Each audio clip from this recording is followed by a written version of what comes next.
You're listening to Spreaker Web Radio.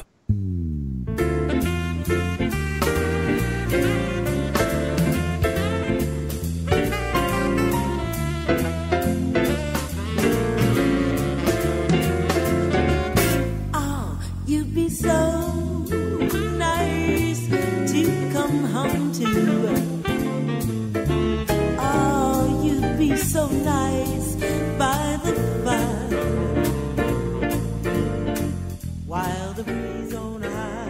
Hey y'all, it's the wild and wonderful Brenda White, and I would like to send you a very special invite to join me every week right here at Spreaker.com for all the Brenda White shows. Beginning Wednesday night, it's our political talk show, Let's Talk About It, with Jackie, Walt, and Brenda. It's a little hilarious, it's a little outrageous, but most of all, it's very informative. So join us every Wednesday night for Let's Talk About It from 10 until midnight. Then comes Thursday night, and it's Up All Night with Brenda White. I've got a little jazz, I've got a little R&B, I've got some smooth hip hop, I've got a whole lot of funk, and then I've got one last hour of baby making music. So join me every Thursday night for Up All Night with Brenda White from 11 until 3 a.m. Then comes Friday night, and it's nothing but the blues with your girl Brenda Pearl, and that title speaks for itself. So join me at the Boogaloo Cafe every Friday night for Nothing But the Blues with your girl Brenda Pearl from 10 until 1 a.m.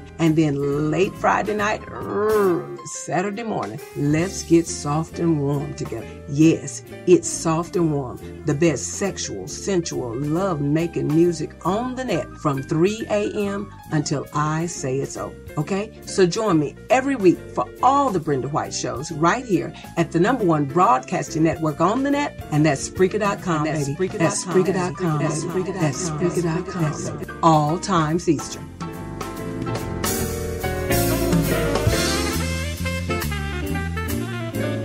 Today's show is brought to you by our great friends at Amazon.com. Get all your latest gadgets, appliances, and so much more. For those special deals, head on over to our official website, www.102DLGRadioOrlando.com, and click on the Amazon icon today. Get your special deals today.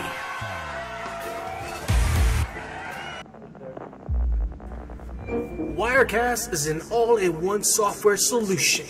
Telestream Wirecast enables capture, live production, and encoding for live streams in one cost-effective, flexible software solution. Reliable and stable, backed by a company with more than 10 years. That's a decade of video and encoding experience. Wirecast is trusted to all customers.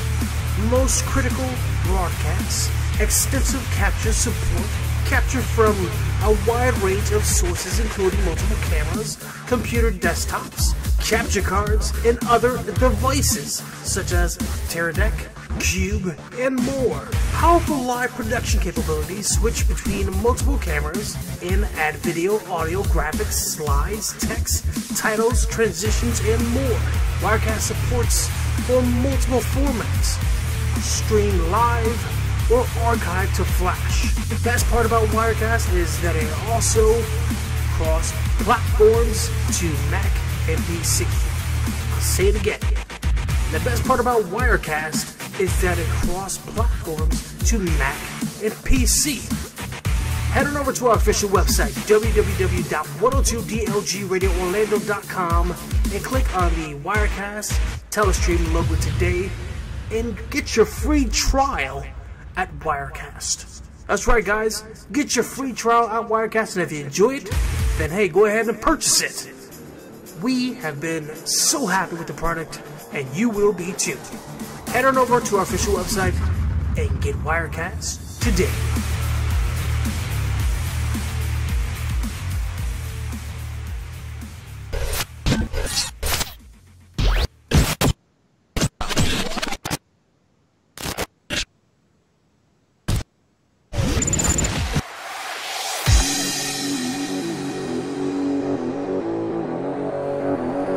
It's now time for the weekly rundown with your host, DJ Friction.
102.DLG Radio. We are broadcasting live on this very special Tuesday evening.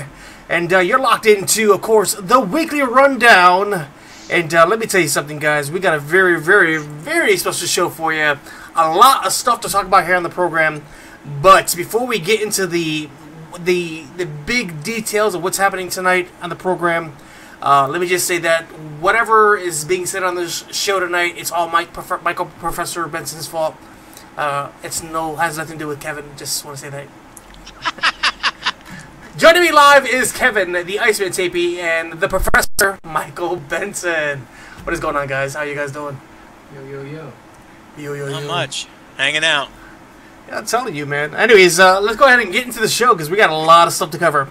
We'll let you know that today's show is going to be a very interesting one. We have a lot of things to talk about on the show today, and just some of the things we're going to touch upon today is going to be talking about the invasion of privacy, which comes to you, of course, by our great friend, the Iceman. He's going to talk about the perspectives from the Edge, a little blog that he does on the website, also on social media. We'll be hitting that. Also, we'll be talking about concentration camps and Jade Helm, and so much more. Plus, we're going to be talking about what Professor has on his mind this week. So sit back, guys. You don't know what's going to happen. But if you guys want to call into the show, you guys can hit us up live, toll free, 407-459-7988. I want to go ahead and let you guys know as well. We got a couple of announcements we want to talk about here on the program. The first thing is on Friday, October the 30th, 2015, we'll be broadcasting for our annual 24-hour live broadcast. We do it every single year. It's called Radio United, keeping music radio alive. So if you guys want to tune into the broadcast, we're going to try to raise a little bit of money to try to help us out with the station and stuff like that. So if you guys want to tune in, you guys are welcome to.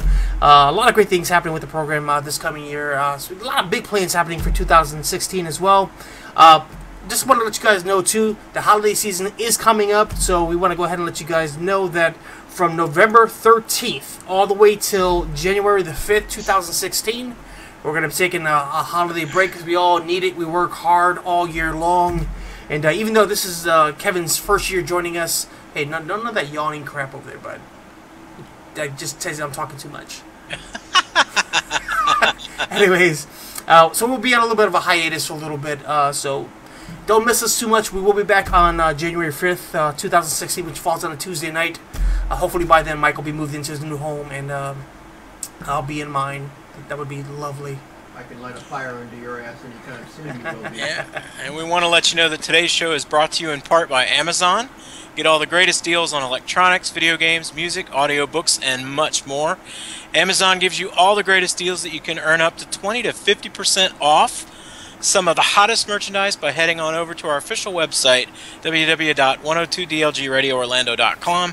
Then click on the Amazon banner and get started shopping today. Amazon, everything from A to Z. Oh, look at that. See, he's such a professional. Awesome job, Kevin. I know. I'm so proud of you. My baby's grown up. Anyways, let's go ahead and get into the twinkle toes. Boy, he just tapped right through that. I know. He's just like. Did you guys see the light come over him? Yeah. You know, in my previous life, I used to do radio commercials. Yeah. That's why you're on with us. Hello. Oh, okay. There you go. All right. All right. So let's go get into today's show because we have a lot to touch upon, and we're really timed on each segment, so we want to make sure we get all the information in there. But our very first segment, we want to talk about the concentration camps. Of course, Jade Helm.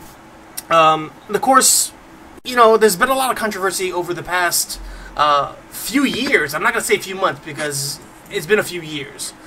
We've been hearing a lot about concentration camps being put together, or and there's a few in Texas, and there's actually multiple in different states. But one of the ones that is really getting a lot of attention is the one that's up in Texas, and a lot of people are saying that this whole concentration camp, Jade Helm, is also now involving, and actually Kevin and I were talking about this before we went on the air, how they're starting to involve Walmart in some of these underground tunnels and stuff. We talked a little bit about this last week, how they are claiming, Walmart, they're closing Walmarts down, they're gutting out the Walmarts, and they're going to be putting in these like these shelters for the soldiers and all this other stuff, and now how they got these underground tunnels to where they now can store things underground in case of there's some type of, mass destruction or, attack on the U.S. So I wanted to ask you guys, what do you guys think on the whole Jade Law, the martial law, and all that good stuff that's being talked about, on the radio and on TV right now? Well, first you have to ask yourself, what event would precipitate martial law being enforced? Exactly. Because in the last 70 years, well, let's go back all the way to 1941. In World War II, we interred Germans and we interred Japanese because obviously we were fighting them. But since then, there's only been one event in U.S. history where even we could have remotely thought about martial law, and that would be September 11th. So you have to ask yourself, what situation would come up where we would need to impose martial law? And if so, who would we need to put into these camps? Well, first of all, in 1941, the only people that were put in those concentration camps that we had available in California were the Japanese Americans. Correct. So I would believe that it would be anybody who, if it was against Arab countries with the terrorism attack with ISIS, it would be anybody of Arab background. All right. I'm just saying, if it depends on who your physical threat is. True. If their people are here, they're going to be basically shoveled in. Well, I'm sorry, go ahead, bud. Well, what Lewis and I were talking about before we went on the air was something called REX 84, R-E-X 84. And what it was Readiness Exercise 1984. And if you're familiar with the Oliver North, who used to be a senator from North Carolina, I think, and a former colonel in the United States Marine Corps, and also a member of the National Security Council or something like that, during his testimony, they asked him about REX 84, which was a plan put in place by the National Security Agency that set up camps, mostly at military installations all across the United States, in case the U.S. ever had a situation where they had to inter people again. For instance, say they invaded Central America, just as a something in close proximity. We have a lot of Central Americans that live in the United States. They would have been able to round them up and put them in camps if they were deemed necessary. So, and you have to say, wouldn't you want your government to have a plan in place if something were to happen? Such as digging tunnels, storing supplies, things like that. Wouldn't you want that plan in place? Okay, so let me ask you guys real quick. Do you guys think that a lot of people right now are taking this whole Jade Helm and the whole martial law and all this other nonsense? Do you think they're taking a little too above and beyond the real meaning behind it? You know what I'm saying? Well, again, I think they're really blowing this all out of proportion, because first off, if the United States were going to declare martial law, you wouldn't know what the plan was to enforce it. So why would they go ahead and conduct an exercise that would show you exactly how they did it? And they conduct these exercises all the time. Some of them last months, some of them last weeks, some of them last a day. I mean, I can remember being in downtown Jacksonville about 15 years ago, walking around the corner, running into a platoon of fully armed Marines. I had no idea they were doing urban warfare exercises in downtown Jacksonville that day. So it happens all the time. I mean, I've been caught in a couple of these where I've been in the right place at the right time to see one of these things happening. So I think we are kind of blowing it out of proportion. But what I think this speaks more to is the current climate where Americans distrust their government is what I'm finding more interesting. Well, I've lived on, and Kevin probably attested this himself, I lived on SAC bases overseas, which are nuclear aircraft, SAC, nuclear bomb, B-52s. And whenever we had a direct threat, terror threat, direct weather threat for massive hurricanes or typhoons in the area, we always went on DEFCON. So our security alert would go from 1, then it would go to 2, then it would go to 3. Once it hit 4, it's on red, and then that is something imminent is going to possibly take place. And it's total lockdown once you hit 4. 3 is alert, 4 is total lockdown, and then 5 is, you know, the event. Mm-hmm. Yeah. And on the base, I mean, we'd been 3, and I remember when they were going through the Gulf War. What year? It was in '81. What was going on in '81, Kevin? What would ever, was that Iran? 81 was the Iran hostage crisis. Reagan took office. 83 was Grenada. Grenada, right. So 81, it was during the Iran thing. We went on really went 3, and then we went. We were close to going 4, and that's when they locked the base down. When they locked the base down, we couldn't even come out of our house. Yeah. So that was martial law, basically, on base. Yeah. Now see, nothing coming, nothing going. See that, you know, what Mike's talking about in 1981 is the Iran hostage situation, and Reagan was pretty adamant that as soon as he took office, if they weren't released, he was coming. Right. And that was it. There was no negotiating. There was no talking. I'm bringing it, and I'm bringing it hard. So prepare. And that's when you know, of course, the world was on a watch list, waiting to see what would happen.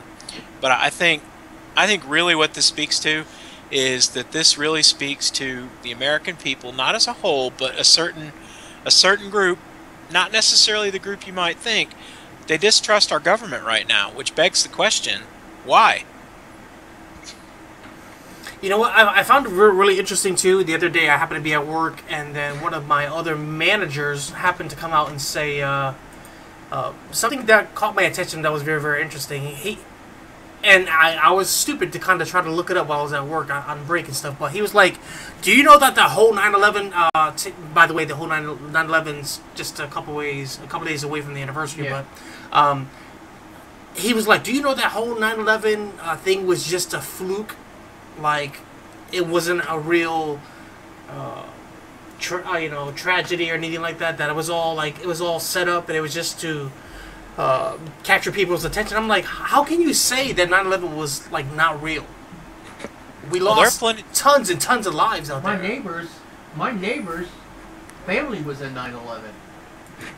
When I owned my house, my next door neighbors, their whole family was in 9/11. They were in the building.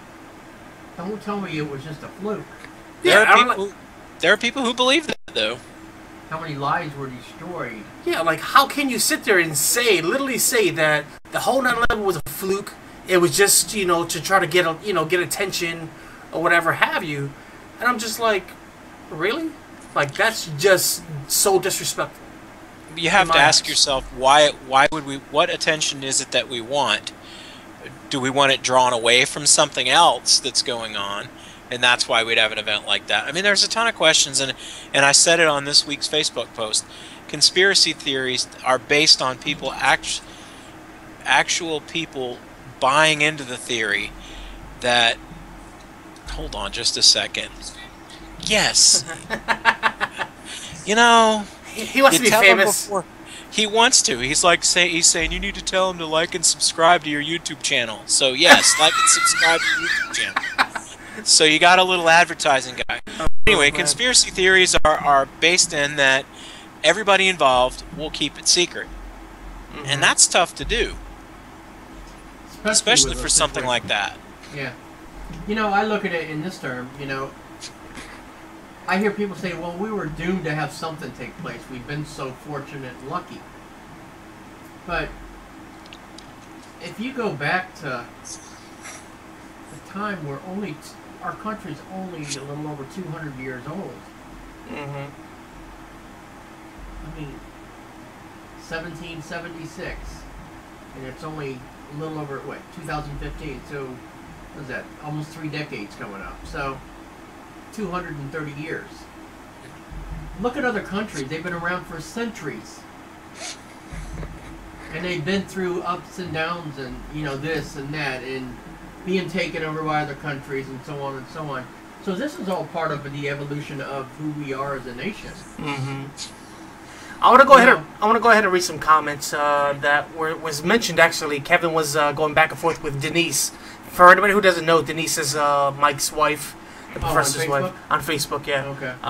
Kevin said ops like this have gone on for years. He says I've been in the middle of more than one. He says for conspiracy to work, everyone involved has to be silent, which rarely occurs. Our government is smart, but not that smart.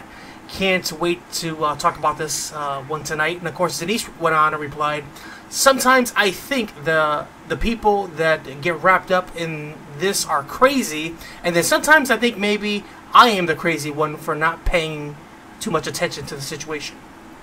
Yeah, we had that discussion already in the car. Now, Yeah. you know, and if my wife's a very smart, intelligent woman, I thank God I've got her. Yeah, I'd be lost. kiss the button now because you know you're in trouble. Yeah, Mike I'm outpunted his coverage. Yeah, I did. I got lucky. One of the lucky ones. I'm still alive too. All my doctors call me Mr. Lucky. I'm lucky. I strolled into a good-looking woman, a great person, a deep heart. I mean everything. So, but she was talking about something. This has a little to do with this, and maybe not a lot to do with this. You guys be the judge. You asked me what my topic was, and I've been thinking deeply about this since we had this conversation in the car this afternoon. She said, if we were taken over by ISIS, and they had you on a chopping block, and it was your head or your freedom to choose between, would you convert the Muslim faith, or would you say I'm gonna remain a Christian? What would you do? Could you make that decision, or would you give your life for it? So your conviction has to be strong. And I told her I'd probably tell them to take my head because I'm not going to become a Muslim. I'm sorry, I won't. Believe in nothing of the Muslim faith. That's not to say they're bad or anything like that. I'm just saying I'm not going to convert because somebody put a machete to my head, or there's a certain name for the knife they use. But and I just want to say this with all due respect to all religions and stuff like that. You know, this is just opinions. Give your opinion. We don't have to be politically correct on our show. Yeah. Just say what you feel. I just want to make sure we don't offend anybody. That's all. Okay. Yeah, you're fine. Keep going. You're good. Keep going. Okay. All right. So, politically correct, not. I said I would have to make that. I said I'd have right now, and here's the dilemma. Right now, I say one thing, but can I honestly and truly say I won't do the other to save my skin and live to fight another day after I do? And if that takes place, could I live with myself afterwards? And it's kind of, we all have to put ourselves in the what if situation. Do you think you could go on after doing something like that? Mm-hmm. So I thought about it real hard in the last couple hours, and I reverted back to when that guy stuck the gun to my head, and he robbed me at gunpoint in a shop, and I felt that hand moving, and I felt that barrel to my head. It was real weird. It was almost like an exuberating experience of relief that I just kind of said, I accept it, I'm ready to go. Because I thought I was gone. Yeah. Now I could have tried to hit him or do whatever, but it would have just triggered something that might not have been there. So acting out the passive role versus the aggressive role that I would normally be in or mode, I actually probably saved my own life by doing so. But I want everybody to know I came to almost like an epiphany. Realization. Yeah, no, well, more of a realization that it's okay to go now. Are y'all with me when I say that? Yeah. No, I totally understand. And when it took place and everything, and the company came out and sent everybody out to the store and everything, and relieved me, sent me home for the day. I said, no, I want to stay. Why do you want me to go home? Because of the trauma and this and that. I said, look, I'm better off at work than going home and thinking about this the whole time on the way, on the drive. I just try to get it out of my head. Yeah. But, those are things you look back on, and that is something I can honestly say that, I saw my eyes, my life flash before my eyes, and it was just really, really crazy. So then I look at this and I say what she asked me, and I'm like, I think I could. I think I could say, take my head. I'm not going to do what you want me to do, because I'll forever be your slave if I do. I mean, I can understand where you're coming from, because in my opinion, I mean, I would say that for my country. I mean, religion is important. Everybody believes in different faiths, and that's okay. In this case, I would probably say take my head too. I mean, I'm not going to, with all due respect, I'm not going to convert myself to another religion that I don't I'm not gonna say I don't believe in, but that's something I can stand by, I guess. If they have to put a sword to your head to get you to convert, you are forever their slave, whether you say yes or no. Whether you die or whether you become what they want, you're dead. Eternally, you're dead. Yeah, I mean, yeah. Kevin, what do you think? Oh, the choice would be easy. I'm not converting. I don't care. Thank you. That's pretty good. Choice is easy because first off, it's, you know, if you don't believe in something, it doesn't matter whether you agree, whether you support it, whether you're it or not. If you don't agree with it, then what difference does it make? And I frankly, you know, I don't agree with that version of Islam. I just don't.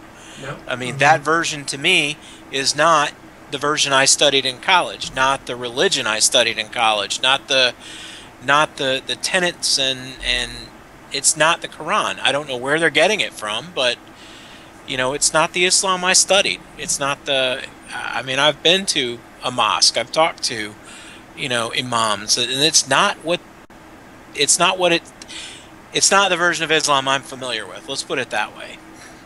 Yeah, I mean, I've met some really nice Muslim individuals, and I worked with one, and one of them was my student. They could be the nicest people, yeah. Yeah, you know, and their faith is not all that way, but when you look at the terrorist factions that are coming into the United States now, and that's where I'm trying to go back to the Jade Helm thing now. I believe maybe it could be the concentration camps. If you really wanted to read into it, it could be for the fact that a lot of the terrorists are coming over the Mexican border. We talked about this before on the show, yeah. Because the borders are open, so I mean things are happening, and we really don't have that control. Because they're going to try to contain before they create conflict. Yeah. Well, and I think the larger problem right now for terrorism what's going on in Europe. And I think the United States sees that with these refugees coming from Syria. Probably 99.9% of these people fleeing Syria are fleeing for the right reason. It's that 0.1% that you have to worry about and you have to wonder about. And part of the reason we have operations like Jade Helm is that if we need to do something like this, whether it be here in the United States or elsewhere, we'll be able to do it. Because no one's ever given consideration to the Jade Helm operation being practice for somewhere overseas and not even here in the United States. But, you know, as I said before, these camps were set up, a lot of them were set up way prior to 1984, and some of them were former German POW camps that were at places like Fort Benning, Fort Ord, Elmendorf Air Force Base in Alaska, and, you know, all these different places around the U.S. because they're already secure locations. And they can already be set up to have security without having to detail people out across the country. So, you know, I think we need to just calm down a little bit on the giant conspiracy, and then you look where it's taking place. Now, I'm not saying anything bad about Texas. I love Texas, but Texans, where did I come up with that? I don't know. That's a new word. Texans are fiercely independent. Texas is the only state in the United States that, in its constitution, has a clause that allows it to secede from the Union with no repercussions. So they're fiercely independent. If the government is a government they agree with, they're fiercely loyal. If it's one that they don't agree with, they're not disloyal, but they're going to watch you with an eye and a gun and make sure that you don't try to press your luck with them. So, very interesting. Guys, we're going to go ahead and take a quick commercial break. When we come back, the Iceman is going to be talking about some very interesting things. How would you guys feel if your personal life was being invaded? And I'm talking about drones and cameras and photos and all this crazy nonsense that's happening right now. We'll be talking about that when we come back, guys. Don't go anywhere. You're listening to the Weekly Rundown with Professor Michael Benson, the Iceman, Kevin Tapey, and, of course, yours truly, DJ Friction. We'll be right back right after this, guys.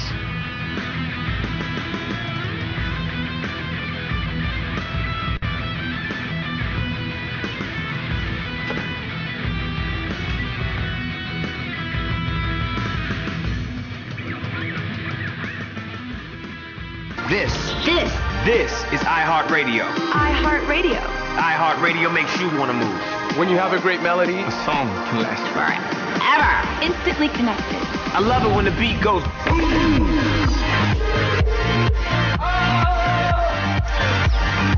iHeartRadio is the way I get to you. The biggest song, the biggest artist, all in one place. iHeartRadio. I'll see you there. This is an open letter to all bullies. As a child, I would arrive at school each morning with a pit in my stomach, fearful of the day that lay ahead. To me, the school hallways never represented a place of learning and opportunity. Rather, it was a landmine of fear and humiliation. You may not call yourself a bully, but you know who you are. You are the cyberbully who posts hateful comments about others online. You are the high school gangs who prey upon minorities because of their ethnic background. You are the bigots who commit hate crimes against those with a different sexual orientation. You are the teacher that looked away and pretended nothing happened. You are a bully. You try to mask your insecurities with your aggression. You mask your fear by instilling fear in others. But the truth is, you are weak and I am strong. My strength comes from the sacrifices of generations that came before me. My strength comes from the community that stands behind me and the peers that surround me. My strength comes from the fundamental belief that we are all equal and deserve to be treated with decency and respect. And it is with that same decency and respect that I ask you, I urge you, please stop the bullying.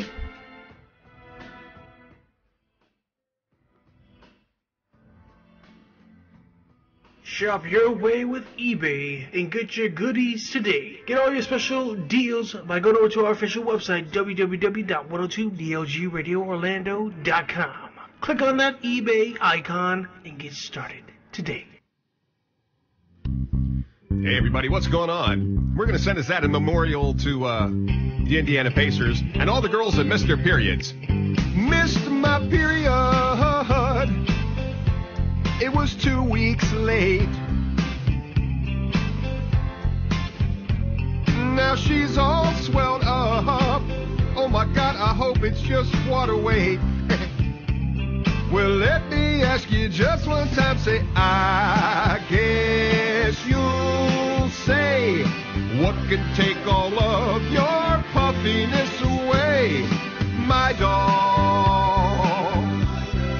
Just take your my doll, my doll. She's got so much ass packed in the back of her jeans. Biggest crack of booty that I've ever seen. Well, let me ask you just one time, say, I guess you'll say, what could take all of your swelling away, my doll, my doll, my doll. Girl, just take your my doll, my doll. Ooh, ooh, ooh, ooh. That's right, kids. If you miss it, if you're late, or maybe you got menopause, it's all over now. Have a nice day. 102.1 DLG Radio, it's the weekly rundown with usually DJ Friction, the Professor, and of course, the Iceman, and Kevin's just enjoying those damn commercials, I tell you. Girl, what can take your swelling away? My doll. Hey, we need to get sponsored by Midol. Just saying. Anyways, all right. So let's go ahead and get back to the show. So Kevin, the floor is all yours, buddy. Go ahead and get to what you want to talk about today. All right. So if you guys follow the DLG Facebook page, which I hope you do, or the website, which you should if you don't, you will have seen this week's blog that I put up last night, Perspectives from the Edge, about drones. Now, picture you're sitting in your backyard, you're enjoying a drink, you're reading a magazine or whatever, and all of a sudden you hear your thong. Yeah, well, I mean, imagine you're sitting in the backyard in your own private space doing whatever it is you do, and you hear a buzzing sound above you, and you look up and see a quadcopter equipped with a camera hovering over your house. So, okay, so for those... Well, more commonly, people call these quadcopters drones. And what they are is they're remotely operated vehicles, or ROVs, that have 4 helicopter blades on it, and then in the middle of it, kind of like picture a spider, except with 4 legs instead of 5. And in the middle, the body would be a camera, and where your main engine housing is for these 4 blades. And you fly it just like you would a remote control helicopter or a remote control airplane, and it has a pretty decent range, and a lot of these are equipped with high definition cameras that can take both still and video cameras. So imagine you're in the backyard and this helicopter comes over and now you're in its sights. So whatever you're doing is now knowledge, is someone else knows what you're doing. The operator of that remotely operated vehicle can see you, take pictures and video of you, and possibly post them if they wish. Now, do you have a right to privacy in your own backyard? Good question. Now, so I was asking a policeman today, and I said to him, I said, what are the rules about my backyard and reasonable amount of privacy? He said, from a law enforcement perspective, if he is chasing a suspect, he can enter your backyard without a warrant or consent. However, if he finds something illegal, it cannot be used against you because he found it as the result of his chasing this criminal. Now, if he wants to enter your backyard because you're suspected of something, he needs to have your consent or a warrant to enter your backyard. So, how does that pertain to a drone flying over your house? Do you have the same expected amount of privacy? Now, citizens have taken this whole thing into their own hands and have shot these things down. In Philadelphia, a homeowner building a house in urban outside of Philadelphia took a shotgun and blew one out of the sky. And another gentleman in Kentucky blew one out of the sky. And I was trying to find the source for the guy in Michigan that shot one out of the sky, because they're saying the airspace above their house is their own private property and they have a reasonable expectation for privacy. The FAA doesn't agree. So, like, what do you think? If somebody, let's just say you're sitting home in your backyard, you're having a cookout, maybe you and Denise decide, you're having a romantic night, at home, you got nice fencing in the house, you get your own privacy, and you have this drone flying over your house. I mean, what's your first reaction going to be? Do you think they're invading your space? Well, if I had a shotgun, yes, I do. And if I had something big enough to knock them out of the sky, I would. And if I didn't, depending on where I live too. I'm not gonna fire my firearm in a neighborhood. But I might take an airsoft gun to it or something, or a pellet gun or a BB gun, and pop it a few times to make sure whoever owns it won't have to worry about their lenses on their HD camera working anymore. The reason being is, we as homeowners have a perspective view that, I'm not speaking for all, I'm speaking for some, that when we buy that house, or even if we're renting that house, that's our dwelling. Now, concealed carry, I can conceal carry in my house without calling it concealed carry. As long as I'm in the confines of my house or my car, I can have a gun. Now, once I pull that gun out and use it, it becomes a totally different factor as far as what takes place. Yeah. But here's the deal: am I in harm's way because of this drone being in my yard? Now, stand your ground law states if you feel you're in harm at any point in time, you can fire. Okay, so I feel that if the drone was over me, why is it over me first of all? What reason does it have to be in my space, my acreage lot? And if so, what is this information being used for? Exactly. Why are they taking pictures without my consent? Without my consent, that's the perfect thing there. Because legally, without my written consent, they can't have anything of me. So they're in violation there of freedom of speech. Well, you think about it this way, all right? That argument was made by the gentleman in Kentucky that, you have no right to fly over my property and take pictures of me without my consent. And the argument of the attorney, the prosecuting attorney, was that if you are in a spot such as you're out at the beach and someone's taking pictures. Even if you're not the subject, you could in fact appear in the picture. And of course the person in Kentucky said, well, this is my backyard, there's no reason why anybody should be taking pictures there. But think about this. If I go over to Mike's house and I'm uninvited and I'm standing outside his window and I'm looking in, and I'm no think about it though, and I'm looking in his window, all right, at night, that's really against creepy. the law. And That's I was against the asked law. away. That's Right? against the law, and I can be arrested for peeping Tom. Or killed. If Mike and his wife are in their backyard and they're up to something that's their own personal business, and I peek over the fence and take photographs, that's also against the law, and I can be arrested for it. So what's the difference if there's a drone above my house? It's not a person, but there is a reasonable expectation that there's a person on the other end of it controlling it, who is then looking over into my property and taking pictures of me. Now the FAA says we control the airspace above your house, and unless you're a national monument, a theme park, or the president, or an Air Force base, anybody, anytime can fly over your house. Now, I happen to disagree with that. I think there needs to be, but see, where do we draw the line? Because these drones can take high-resolution pictures from hundreds of feet up in the air. Yeah. So where do we draw the line? You know, the thing too, I'm gonna make, try to help people understand a little bit. But originally, the drones were supposed to be something for people who were looking for a hobby. Who fly, crafts and that type of thing. Then I guess somebody came up with the idea. Well, let's go ahead and put a camera on this craft, Almost and like a now GoPro they can. in the air. That's all it is. Yeah, exactly. And then we can go ahead and we can upload to YouTube. We can upload to social media and all that stuff, and they can actually see these live shots taking place. That's the first thing. It was originally supposed to be for a hobby.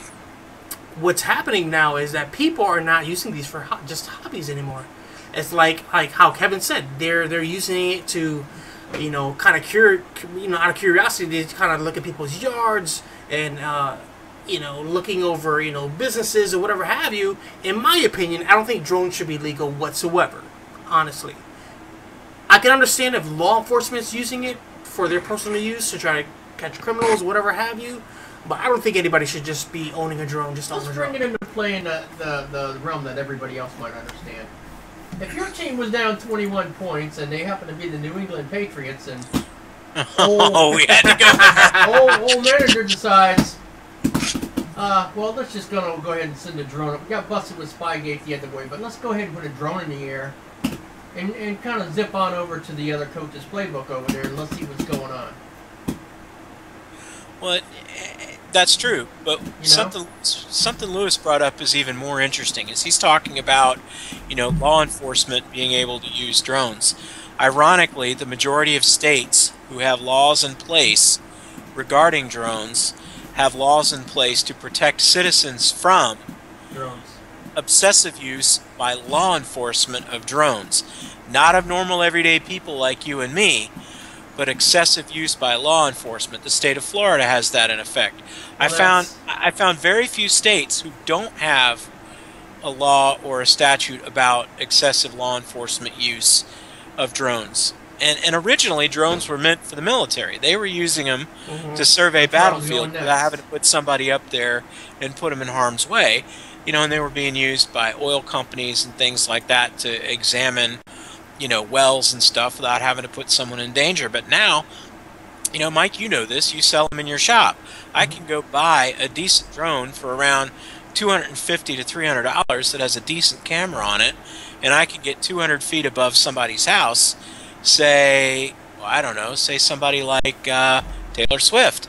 I can fly over her house. Suddenly I now have the ability to take pictures by her pool of her swimming. Now, it may amount to nothing, but the fact is I can now do that. And does she have the right to privacy in her own home? And I would say yes. Yeah, I think she would, because what about if she wants to go skinny dipping in her own home? She doesn't. Right. You know what I'm saying? Been there, done that. Right in my pool. But my feeling is, you want to see me naked? It's your set of eyes that has to look. So just ask him. He'll do it for you. My eyes! Burn your eyes. No, but I guess this came up because I was reading, and I'm trying to find the story again, about a father in Michigan who shot down a drone because it was flying over his daughter and her friend who were out by the pool. Now, his daughter and her friend are 18, 19 years old, and they were sunbathing topless. And of course, he was very upset that someone would fly the drone over his house and possibly take pictures of her or video of her. Now, there's two ways to look at it. One, she should probably not be out in public without her top on, without thinking that she may be photographed by some means necessary or whatever. But the other thought is that that drone shouldn't be there. Yeah, that's true. I agree. And a funny story is, and I know people use drones for good and people use drones for bad. And here's a kind of a funny story. This gentleman on YouTube, he goes by FouseyTube or whatever the hell he is. He has a drone. He goes flying out. He takes beautiful shots over California and stuff like that. And just happened to be one day when he's flying his drone, innocently, he got it caught up in a tree. He had to call the fire department to come out and get his drone down. Let me tell you, the fire department, because you know every time you call out the fire department, that costs money. The fire department was so pissed off that they had to go to that location to pull his drone down when they could have been focusing on other things, more important things. So now there have been other instances of accident scenes where private citizens have flown drones over the accident scene, and the fire department has turned hoses on them because they don't need to be above an accident scene. Yeah. There's too much disturbance. All the rubberneckers looking at the drone, and all of a sudden they cause another accident. I mean, what do you do? I mean, if there's a crime scene, you having a drone fly over that area, that's not good. You know what I'm saying? That's privacy right there. But if you're one of these photographers who's trying to get shots, I want to get a shot of Rihanna of the crime scene, or you're a paparazzi or something like that, you know, they'll do anything to get a shot on film. Because why? Because they make money from it. People are out to make the cheapest, easiest dollar they can, and that's kind of one of them. You know, our great friend Bigfoot hunter Rick Dyer flies a drone. Talked to him. He's looking for a couple more drones. And he flies his over Daytona Beach. Yeah. So it's kind of interesting who's going to need one or want one, and for what purpose though. That's always my why. So I guess the question, you know, for the topic is, you know, when is this our privacy being? I guess you could say when is it enough that our privacy is being invaded? In my personal space. Exactly. I mean, I think if you're out in public, you have. If you don't think that you're on camera, you're naive, because all you have to do is go to, you know, I travel around Jacksonville all the time, and they have traffic cameras everywhere. Every business has a camera, every parking lot has a camera. I mean, if you think that you're not on camera somewhere, you need to check yourself at the door. You're on camera. You have that expectation that you are being watched. Just get used to it. Whereas if you're in your backyard, unless you live next to something like a Walmart that has a camera in the back, you can reasonably expect that unless you have a camera mounted in your yard, you're not on camera. And I think that should be a reasonable expectation no matter where you live, that you're not on camera. That is your private area, and that includes the air above you. And it's unfortunate because a lot of people don't know their rights. You know, they don't understand, you know, what's right, what's wrong. But you guys need to understand this. No person should be able to video you or take any type of picture with you without your written permission. Exactly. So, that's what I'm saying. You don't ask for my permission. You don't put me on camera. You don't. And you know what? If they take a picture, that's bad enough. But try to make money off my picture or a picture that I'm in, you're going to profit off of me without saying, hey, can we do this and we'll pay you?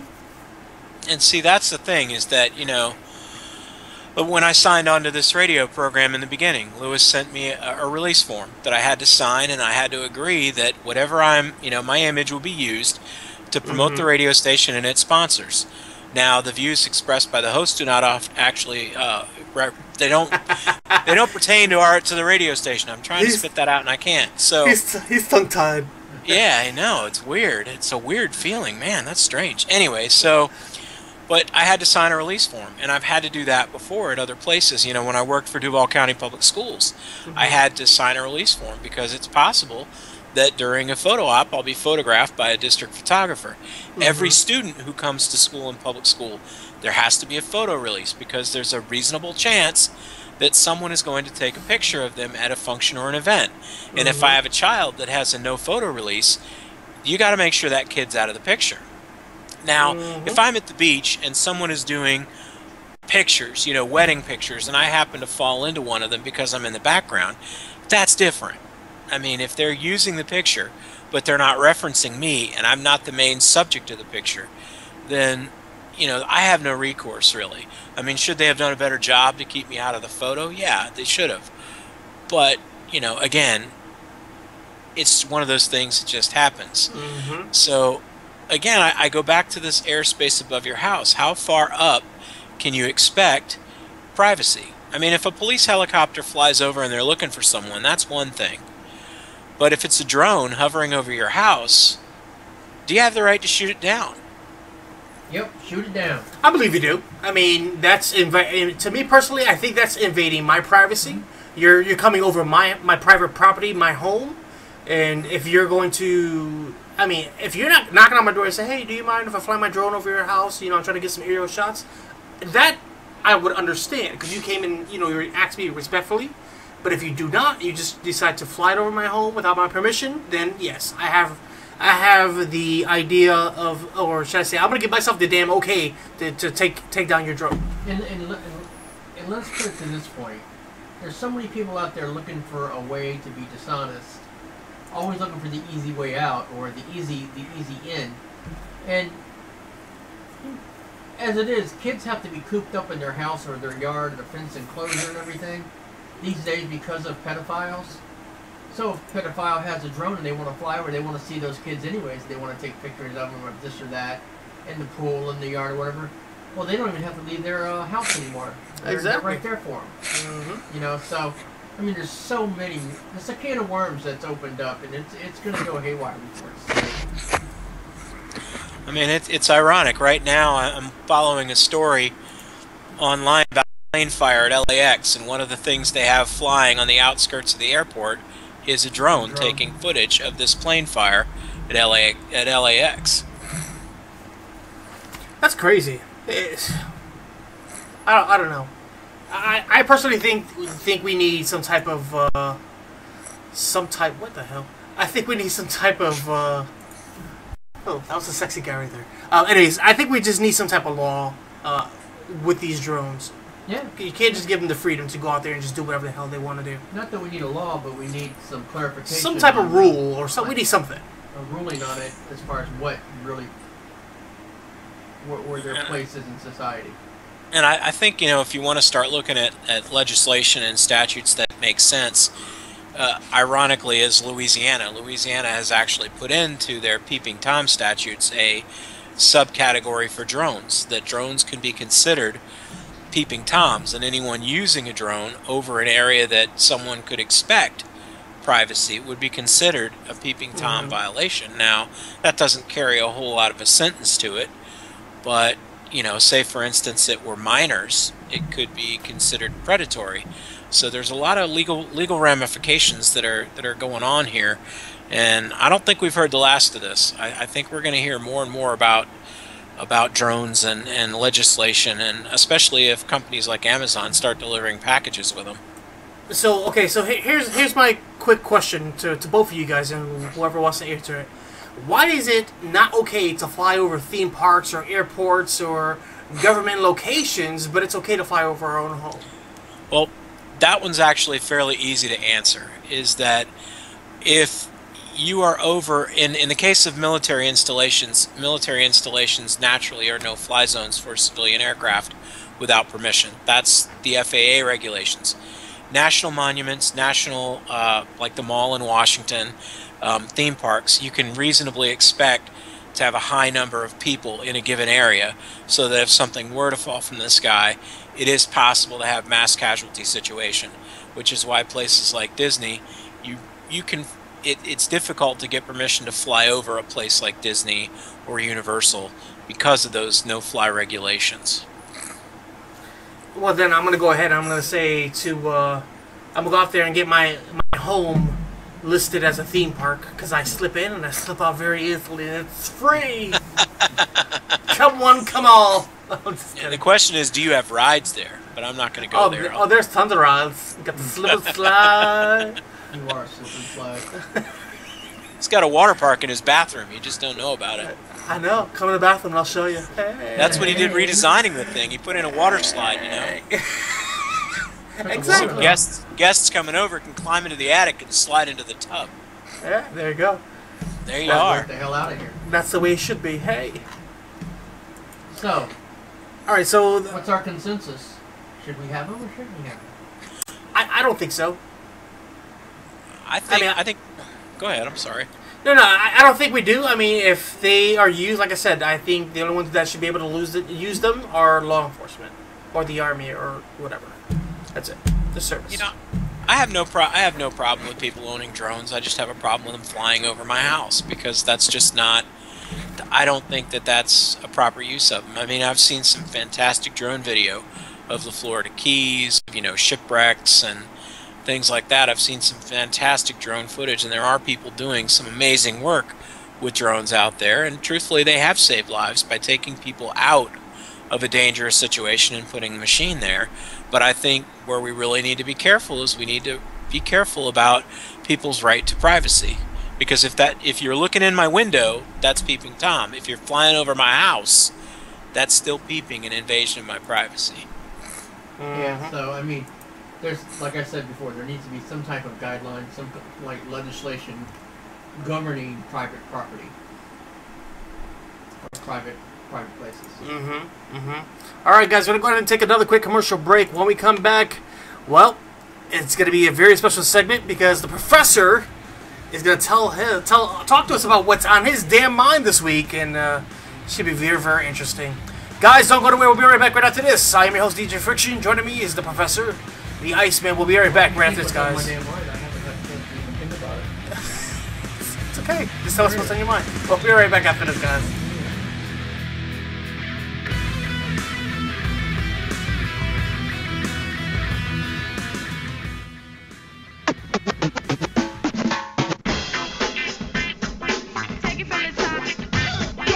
Of the world unite. I was thinking it's time for a new promo. I need somebody really important within the walls of Spreaker. Someone who stands out. Maybe has a little pull.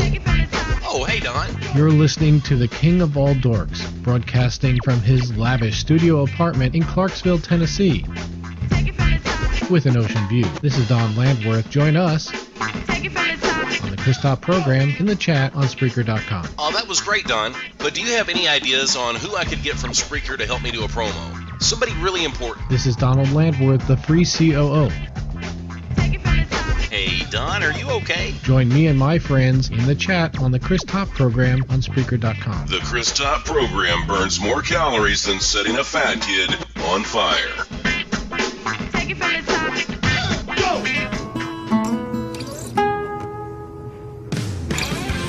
Hi, I'm Nick Jonas. Between TV appearances, recording, and performing, I've had a busy year. But I wanted to take a minute to tell you about something very personal to me: juvenile diabetes. In 2005, I was diagnosed with diabetes. I became one of the 3 million Americans with type 1 diabetes. And each year, 15,000 new kids are diagnosed just in the US. So, if you have diabetes, you're not alone. And if you don't, you can learn more and help by calling the Juvenile Diabetes Research Foundation at 800-533-CURE. That's 800-533-CURE. Stay informed and stay in control.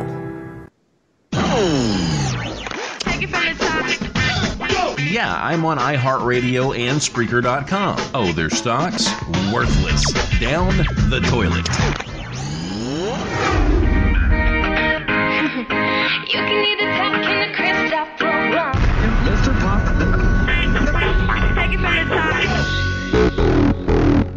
Ladies, are you tired of carpet munching? Are you tired of vagina on vagina action? And guys, is it time to lock that back door up for good? Are you tired of the same old story where the bishop meets the fireman? TCTP has a product just for you. Listen up. Introducing Homo Nomo. Simply apply Homo Nomo to your body and you will be Homo Nomo. That's right, guys. Time to say goodbye to the rest stops and the bathhouses. And ladies, you can finally dress like women. Maybe you've tried Homo Nomo and you feel like it was the wrong decision. Well, guess what? We've got some great news for you. You can reverse the process. For a limited time only, you can purchase Homo Samo. I don't know about you, but I'm ready to clean some carpet. Sounds good, Holly. And my back door, it's always open. Homo Nomo and Homo Samo are ready to ship today. Call now because supplies are limited. This product brought to you by TCTP.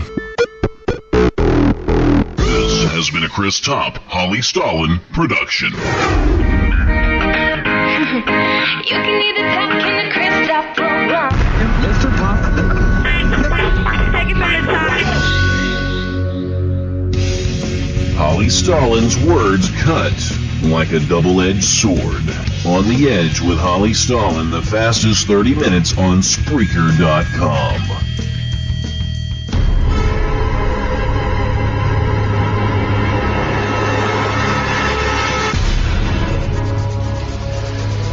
Quickly, Saeed. The Americans are coming. We must go. No, ridiculous. We cannot go anywhere. I'm listening to Chris Top. It's incredible. He's about to do the lyrical playhouse. No, but you don't understand. The Americans are coming. We must go. The bombs are in the truck. We must get in the truck. We must go. You go. I am staying and listening to Chris talk. Wabba. All right, freeze, dirtbags. This is Ranger 6-2 Echo. I've got 2 in custody. Forget about it, you American pig. You tell your president. These are my terms. You make Chris Top program world syndication, or I will raise a pillar of holy fire in each of your cities each week until my demands are met.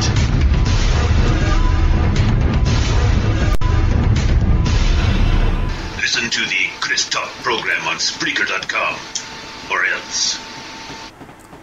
102.8 LG Radio, we're broadcasting live for the weekly rundown, and joining me is Professor Michael Benson, and of course Kevin the Iceman Tapey. I'm trying to keep Mike on his toes over here. He's not feeling well, guys. So, trying to. I told Kevin in chat, I said, I'm not giving Mike no mouth to mouth.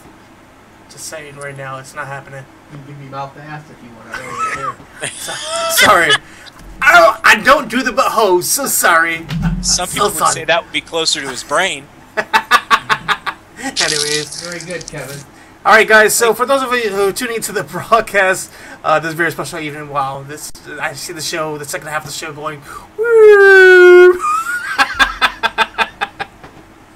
Anyways, for those who are tuning into the broadcast, you missed some very interesting things. If you guys missed the show, you can always go back and listen to the broadcast via Spreaker or iHeartRadio to kind of just... or even on YouTube, whatever, float your boat. Alright guys, but right now, we're going to take it on over to the professor, where he's going to tell us, on a very special segment, what's on your damn mind. And Professor, the floor is all yours, sir. Well, my biggest complaint for the week is, or what's on my damn mind for this week, is the lack of service in our service-oriented country. As we all know, everything we do or need, there has to be someone to help us when we're out shopping. Mm-hmm. I mean, ordering plane tickets, it's done on, whether it's done on phone or in person, if it's done online. I mean, we are being serviced one way or the other. I like being serviced. So, there's not a day that goes by that somebody forgets what customer service is all about. Mm-hmm. Now, unless you've ever done customer service in your life, it's no big issue. And you probably don't care. You're probably the one who's giving shitty customer service. Yeah. But, for those of us who have had to be in the customer service-oriented frame of mind most of our life, it's over there, or get it yourself, or here's your food and don't ask me any more questions. Oh, I've had do tons your of that damn job. Especially when I'm leaving a tip. Wait, okay, so I'm assuming, did you go somewhere this past week that you got very poor customer service? Multiple times. I mean, I go someplace and it's just like, really? Really? And I just shake my head and shake it off and say, man, and I'm just thinking, this is bad. I mean, this is really, it's getting really bad. Mm-hmm. And I pose everybody listening out there, start counting every time that somebody does that and add it up at the end of the week. You know what gets me personally is what I hate when I go to like a restaurant and the waitress or waiter acts like they have to force themselves to take our order. Yes. Drives me crazy, just saying. Well, it's kind of like, well, maybe I can do that. Well, maybe you can do what? I'm paying you to do it. Do it. And it's not like giving them an order. You got to pay for your meal, and then I got to pay you to look at me. Because I can get in that kitchen and do it myself, because I've been a food server. I mean, I had a bad experience. Yeah. I'm not going to tell you. I want to tell you the name of the place, because Applebee's sucks. In Orange City, I went to Applebee's with Shakira, went out for dinner, and the waitress acted like she didn't want to serve us. And we waited forever. Well, you guys, I talked about this months ago, but 45 minutes for our food to come. I mean, 45 minutes for us to be waited on, number one. And then our food came like 20 minutes later after that. But why should we wait 45 minutes? You have a full staff, let alone the waitress's attitude stunk. So I pretty much went and I contacted corporate. And I wrote a letter to corporate. And corporate sucks too, because it's like, oh, well, we're so sorry about your experiences. Dare I ask, was this your favorite place? Applebee's? It was our hangout spot, on until then? Yeah, and I was like, you know what, screw it, I'm done. But then we've been recently going back again. I think they're under new management, that the manager got in trouble for it. But even the manager gave us, really bad attitude. And I was just like, are you freaking kidding me? I just walked out. I paid my bill and I just walked out. Shakira was like, no, I'm going to go and I'm going to say what I need to say about this whole experience. I walked out. I waited outside on the bench and I let them say whatever they want to say. But I contacted corporate, and corporate's like, oh, don't worry, we'll get it taken care of, and we'll send you, we'll send you something so you can have free dinner next time you go. Well, this is what Denise does. If the manager doesn't come over and ask us how her meal was, and if she doesn't get in her face, she writes them a long note on their bill, on the back of the bill. It tells them why they didn't get the tip they might have expected.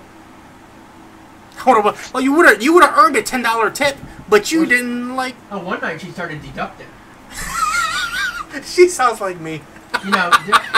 And me, I just don't give anything. I don't say anything. But I said, you give her. I said, well, she goes something about writing. I said, no, I'm not going to write on the ticket. You do that. I said, but I'm not writing it down. If she doesn't know she gave me shitty service, she needs to get out of this business. Period. Mm-hmm. And it's not just food service. I mean, try to rent a car lately. You rented a car anytime soon? I don't need to, because I have my POS. But I'm just saying, if you haven't rented a car, and Jesus, I hope you're not dead over there, Kevin, but you can pipe in anytime you want. Oh, you guys are on a roll. I'm letting you go. I'll get my 2 cents in. Don't worry. Okay. I didn't want to be accused of taking the airways too much. No, Kevin, he's waiting for his chance to jump in. No, I see it. I got him on my left monitor. He's waiting for me. He's waiting for me to tag him in. I think he got a few comments to make on this stuff. So, anyways, Denise and I are in Walmart today. I'm going to say it, Walmart. And of all things, our favorite place. We go back. I hate going to Walmart, and I've worked for Walmart for different times, years. You know, used to love going to Walmart, but anymore, he's lying. Their employees are dumb. So here's the deal. We're in the. Tell us how you really feel. Yeah, we're in the electronics department. Denise is looking for the. What store? Orange City. Yeah, the sport bands called Up. There you go. You know, they're called Up. Jawbone Ups. And their clearance are going out. They're basically deleting those models from their thing. So the girl, Denise, walks over to the counter. She said, "I was coming. I wasn't quite to the electronics yet." Denise said she was bending down, looking in the cabinet. Well, you know they're supposed to lock those cabinets with all the high-end electronics. Yeah, exactly. Yeah. It was wide open. Denise says nobody was here to help me, so I just started looking. The girl walks up to me and says, "What are you doing?" why are you in there? You need to stop. You need to close that. Denise says, I walked over, it was already open, and she just got attitude from the girl. So Denise was highly offended. So then, I didn't know any of that happened, and I get up to the counter. Denise is going off on me. No, I'm walking up, I see Denise walking towards me. So we walk back over to the cabinet, and she's looking for the band. Well, which one do you like, honey? I said, well, that was fine. I said, they don't have any more of the $29 ones. I don't need a Bluetooth. I can just plug mine in. Mm-hmm. She said, well, they don't have it. I said, okay, well, if that's the one you want, let's get it. No big deal. Yeah. And so we go up to the register, and Denise and the girl are going at it a little bit, a little jawbone. And I didn't know what was going on. Mm-hmm. I didn't know anything at this point. I like her. So she puts the plastic where you measure your wrist and everything, and the girl's getting snippy because Denise is about to change her mind. Mm-hmm. Well, you can do whatever you want. And Denise looks at me and goes, honey, do you think I need a larger one? I said, it fits through the thing. I said, it should be okay. Do whatever you want and you feel like doing. I don't care. Mm-hmm. It's, how does it feel to you? I don't know how it feels. Yeah. I said, oh, crap. I mean, she went off on me. I'm tired of both of you is what she said. Now, you better go home tonight. You better give her a big hug and kiss. You better give her a massage. No, to her defense, I didn't know all of this happened preceding me walking up. Oh, yeah, I gotcha, yeah. So we're walking after I buy them and everything. We're walking away and she's fuming. I said, Denise, what happened? I said, because obviously something happened before I got there. Mm-hmm. So she starts telling me. And we walking down the main aisle going back to the registers. We got probably 2 aisles back from electronics, and Denise saw three workers standing there. Just kind of fronting the shelves, zoning. Mm-hmm. And Denise says, hey, while one of you are not too damn busy, can you walk over there and help the girl? She's obviously going nuts in there. She's by herself and she's got all these customers and she can't help all of them. The girl goes, I don't work over there. Denise says, you don't have to work over there to help her. And the girl like, It's customer service. You're retail for a reason. If there's a spot that needs help, you gotta go. Denise, I said, man, somebody would have asked us if we were in that department. No, but what do you need? And I'm a manager, so I deal with that every damn day. If one of my associates don't go do what they gotta do, I'm on their ass. On their ass. Right. So I thought it was over. I'm thinking it's over. So we get up to checkout to pay for the rest of our stuff. You have to pay for the electronics now. So I get up there and I'm paying for our water and stuff that we got. And Denise says, I'll be right back. I was like, oh, it ain't over yet. So she walks up to the front end and she's got the front end manager cornered. Next thing I know, I see Denise's hands going. So when her hands You do that pretty well, Mike. I just say. She's mad. It's about to go down in here. Yeah. So I'm looking at the cash and said, everything? I said, yeah, that's everything. Thank you. Got my stuff in. And I wheeled up. As I wheeled up, Denise started walking towards me and says, so what was that about? Yeah. She was explaining it to me. And then when the girl was walking off, the girl's like, I'm going back there right now. It's done. I think it's ironic that you brought up the Walmart, because I was just reading an article about Walmart and how they're trying to change their image, and one of the ways they plan on doing that is becoming more shittier. No. Actually, if it works, it makes sense. But they're trying to go to the Costco model. If you've not been to Costco has really good customer service, and they pay their employees quite well. But there aren't very many of them because they're more efficient when they're there. Number one in the United States of companies to work for. Really? So what Walmart is doing is they're looking at hiring a smarter worker, paying the worker more money, but expecting more out of the worker, because when you pay more, you should get more. But what that will mean in the long run is you'll find fewer people at Walmart, but your service level should go up because the people that you have there are more qualified. Because I remember when Mike and I worked at the one in Jack's Beach, pretty much everybody in there, if somebody asked you a question, you walked them to where that item was, and you showed them. And there used to be a 10-foot rule that if a customer was within 10 feet of you, you asked them, can I help you? And if you didn't do that, and it was somebody from corporate, you're going to get in trouble for it. It used to be you had to wear a shirt and tie when you worked there. Not anymore. So it goes back to, are you willing to pay more to fewer workers to get better service, or are you happy with what you got? And my experience with customer service has been, you know, I have bad service every now and again, but by and large I get pretty good service. You know, one of the things I do when I go to a restaurant is I ask the server their name, and I use their name frequently during our interaction. Now, if they're in a bad mood and I'm using their name, maybe it's a little harder for them to be crappy with me. I don't know. But, and if I do have lousy service, you know, generally I let a manager know and say, look, this person wasn't on par tonight. Maybe it's not like them. Maybe they're having a rough night. I don't know. But the experience wasn't great. And I don't ever, you know, I don't get upset. Now, Kirsten, on the other hand, she might get a little bit more animated than I will. But then again, you know, she has higher expectations than I do. But, you know, I think companies really need to look at their model and decide, do they want to hire employees that know what they're doing and pay them more? Or do they want to continue to have whatever they can scrape off the street? And my biggest pet peeve, and one of the reasons I don't go there, is incompetent service, and that's McDonald's. I hate McDonald's because I have a theory. If you order something special there, you're going to get something extra that you didn't want. Like, if you order something without pickles, you're going to get twice as much ketchup. If you order something without onions, you're going to get mustard and a tomato. Who knows? They just have no clue how to put an order together. So I say don't ever order anything special because you ain't going to get it.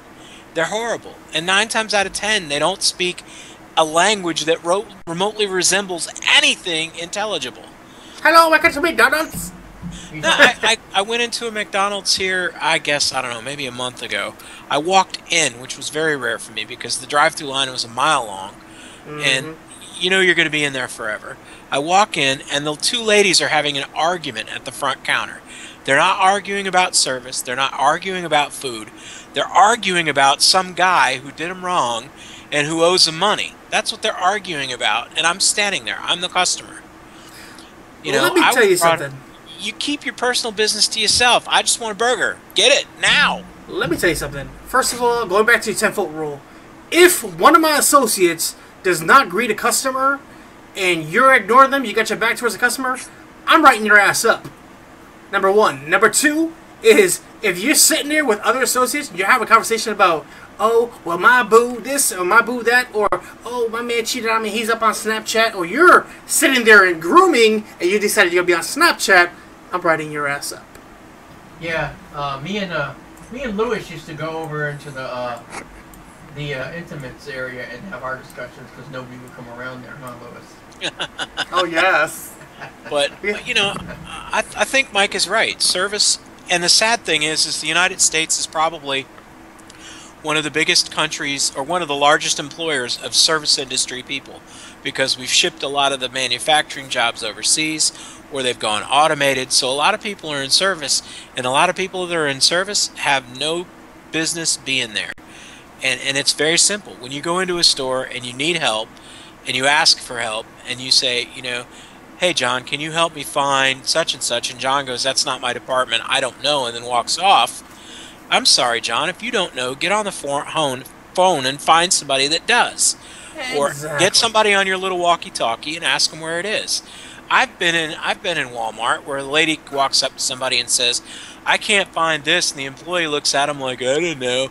And I've said, well, if this store is laid out like the other one, it's on aisle such and such. And they're like, oh, do you work here? No. Well, you probably should, because you know where stuff is. I'm like, I'm sorry, my time is more valuable than what they can afford to pay me. Exactly. Hey, Shakira says she's up in the Spirit chat room right now. She says, we're ladies, she says, are always the bad guys. No, wrong. I think it's partly because women understand and have higher expectations than men do. We men look at it and we expect bad service. I'm sorry, but we do. I expect it now wherever I go, and when I get it, I'm surprised by it. Now, my sister-in-law, if you give her bad service, God help you, because it is on. She will take you to task until she gets what she wants. So, you know, and it's not that you're being a bad guy, and, you know, it's that you're protecting yourself, and you don't, you work hard for your money. You work hard for the ability to go out and do things. You want to make sure you get your money's worth. So it's not being mean, Shakira. It's standing up for yourself and saying to these people, you're not going to walk all over me. And not only that, but a couple weeks ago, well, not a couple weeks ago, maybe like last week, we went to go get some pizza. We ordered pizza from Little Caesars. And that's why I'm her favorite, by the way. He's trying to kiss up. Anyways, we ordered pizza from Little Caesars last week, and Shakira ordered the pizza, and so she had me go in and get it. So I was like, okay, I don't know what she ordered, so I went in and go get the order. I came back to the car, she opens the pizza, she's like, that's not my order. And I'm like, well, what? And she's like yelling at me. I'm like, well, I don't know what your order is. So then she goes in and she grabs the pizza, she goes back inside, she's like, excuse me, this is not my order. She said, what did I tell you guys? Because every time we go there, either the order's wrong or the order is not made. Not made. By the time we get there. And they say, 10 minutes or so. So we get there 15, 20 minutes later, and our order's not done. That happened to me at work last week. No, 2 weeks ago. Hungry Howie's. When I could still eat pizza. I go to Hungry Howie's, and I ordered there for the first time. I haven't eaten a Hungry Howie's in a long time. The guy talks me into ordering their flatbread sub. So I said, okay, I'll try it. I'm getting a pizza for everybody else. I'll just have the flatbread. Mm-hmm. So I get all the way back, and I'm not like 5 minutes away. I'm 20 minutes away with traffic. Yeah. I get all the way back. I sit down to eat. I open it up. It's the worst thing I could possibly imagine that I hate with a passion as far as food goes, and that's mushrooms. Oh. It's mushroom and cheese. I'm screwed. There ain't nothing there to peel off and eat because it's only. So did you already go get home? I got all the way back to the job. Oh, gotcha. And I called him. I said, "Yo, man, I don't know what you guys did, but my pizza's right. But the flatbread that you talked me into is a mushroom and cheese."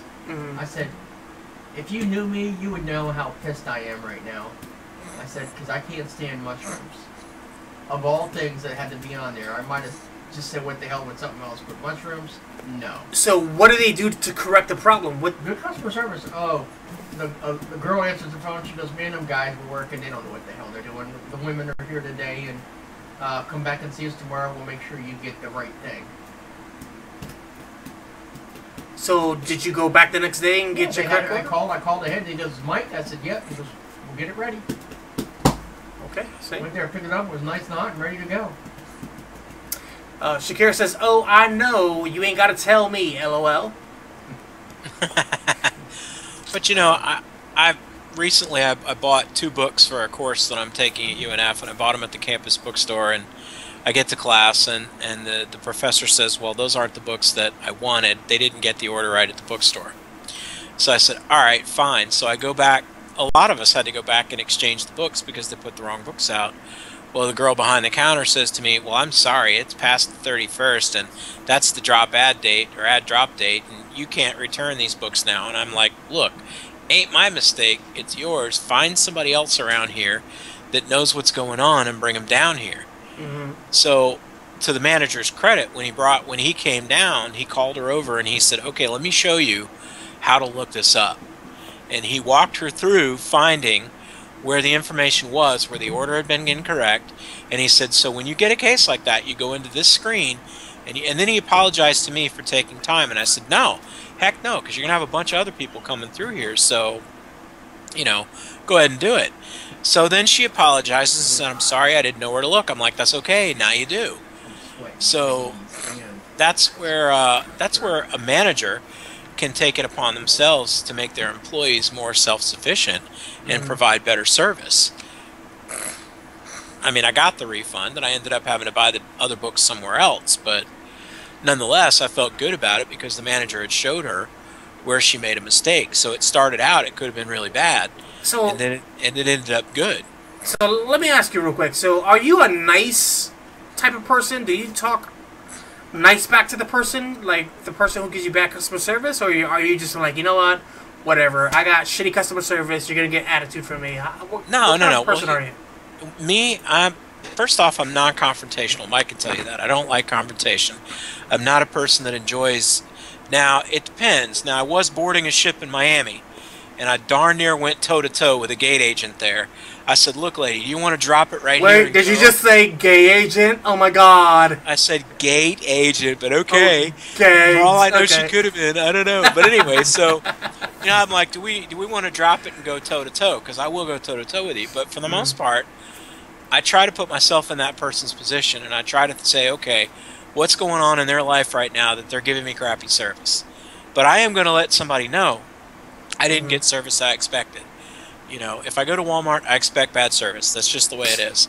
But if I go to Publix and I get bad service, we got a different story. Because I don't expect that there. I expect good service there. So I'm not confrontational, man. And this lady behind the counter at UNF, I said, look, I'm sorry I got upset with you, but, I knew what was going on and I had an understanding and I probably should have handled it better. And I'm sorry. And she said, it's okay. I could have handled it better too. So we shook on it and I left. Because I want to leave people feeling good about me, just like the store wants me to leave feeling good about them. He's giving me the fingers. All four of them. So did she bounce you off the ship or what?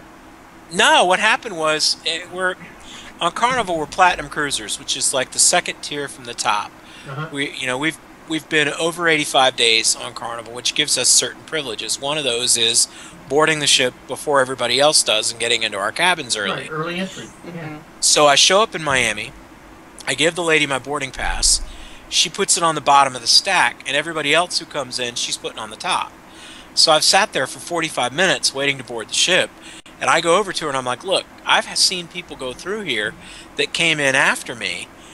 And she goes, no, you're on the bottom. You need to wait your turn. And I looked at her and I said, lady, do you want me to drop this right here and go toe-to-toe with you? I have a text that shows when I texted my friends who aren't Platinum when I walked in this door. And I can tell you, it's been 45 minutes. About that time, a lady who was a manager came over, knowing that I'm about to go toe-to-toe with this crazy lady and about to bounce her and probably end up not boarding the ship anyway because I'm going to get arrested for it. Says, no, come with me, sir. We'll take care of it. So she pulled me off of her, thankfully for her. Because I don't get mad very often, but when I do, he gets angry. Like, Disney, call ahead your quick pass, The fast pass? Yeah, you pay for it, you get it, and you do what you want to do. Well, Disney, you don't have to pay for fast pass. No, I know. But saying, Universal, you do. Some places, what I'm saying is, just like what he's saying, he pays for it through his ticket. You expect the service. Like right. Yeah, I've earned that. Right. I mean, I don't throw around Platinum very often because it's not... okay, the benefits I get are pretty good, but it's not like I get, a private lounge on ship where I can go and be, be with other Platinum members. It's not like the airport where I have a Diamond lounge or something. So, the benefits I get, the ones that I take the biggest advantage of are the free casino money and the priority boarding and debarkation. Getting on and off the ship and the casino money. Everything else is gravy. I don't care about the free gift. I don't care about the free drink. I don't care about the water in the cabin. I don't care about the lapel pin. None of that matters. So I'm not going to throw it around. But by golly, if I'm allowed to get on the ship before everybody else, I want it. Yeah, exactly. I don't want to have to wait with all these other people getting on the ship. Call me an elitist if you want. But I've earned it through thousands and thousands and thousands of dollars spent on Carnival Cruise Line. Yeah, I totally agree with you, man. I mean, I would be, furious too if you're spending all this money to go on cruises and you're earning all these, cruise hours and all that stuff. Yeah. You know what I mean? But see, and that's one industry where, that's one company that I will say has phenomenal customer service. Whether you like them or not, whether you have a problem with them or not, when you're on ship, they treat you like they want you to come back. They call you by name, they thank you, they're always smiling, they're always friendly. I've told the story before. I had a waitress on one ship who remembered me from a ship 4 years earlier. Actually, she remembered Ryan. But, they treat you right. They treat you well. They treat you like they want you to come back and do business with them again. And if more companies had that attitude, say Walmart, maybe I would enjoy shopping there instead of looking at it as pulling teeth. Sorry, Mike, that was sensitive. I shouldn't have mentioned pulling teeth. All right. No, that's all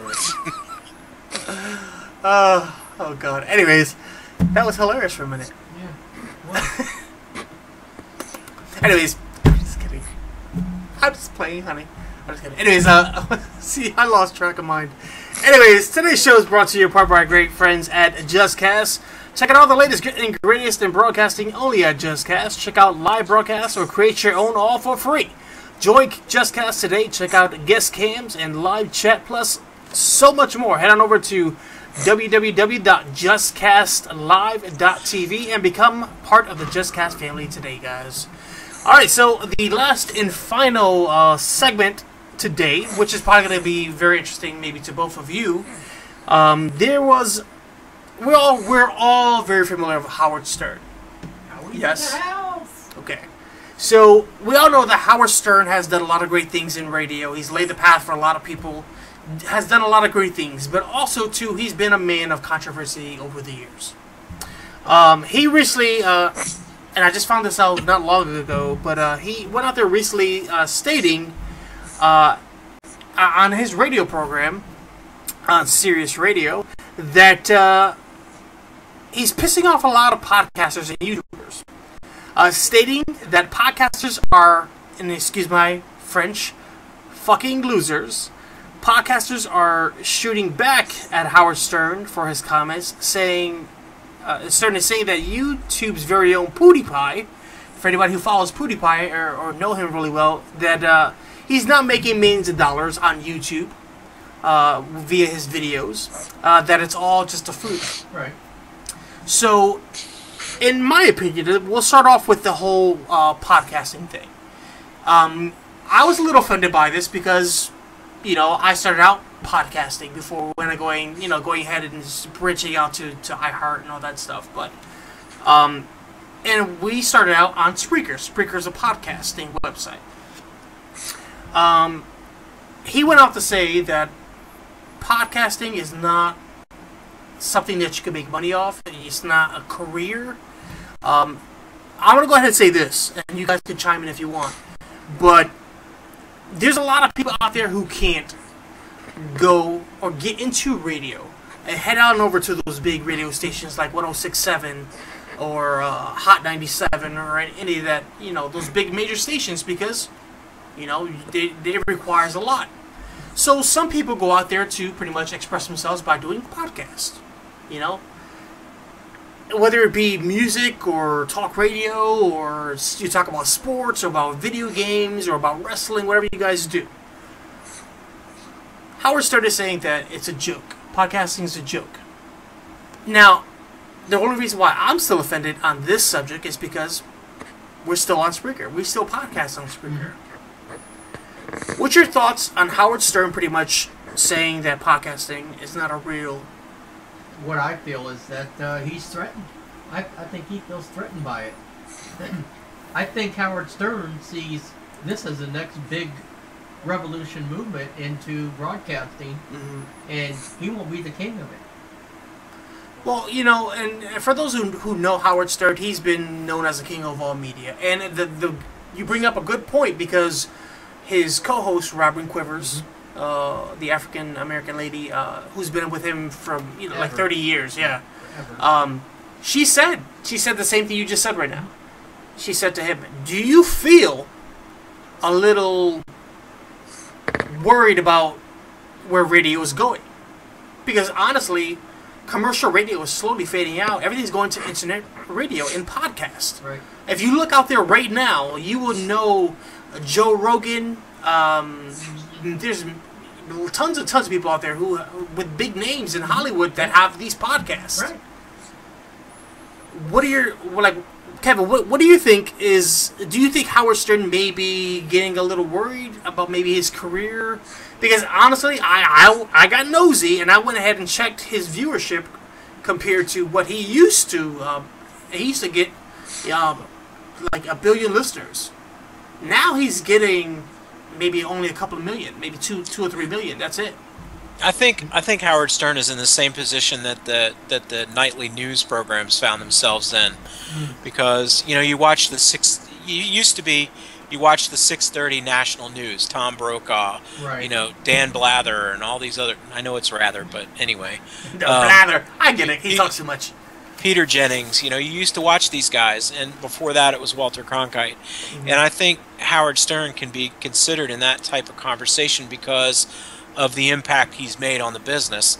And I think what he sees is, he sees in the future, he sees that he is not going to be the sole source of entertainment for people like that. I mean, it isn't going to be, it's not going to be that way anymore, because he can't possibly touch on every subject that entertains the masses. He just can't. And I think Mike is right. He's threatened by podcasts because, frankly, can you say that again, please?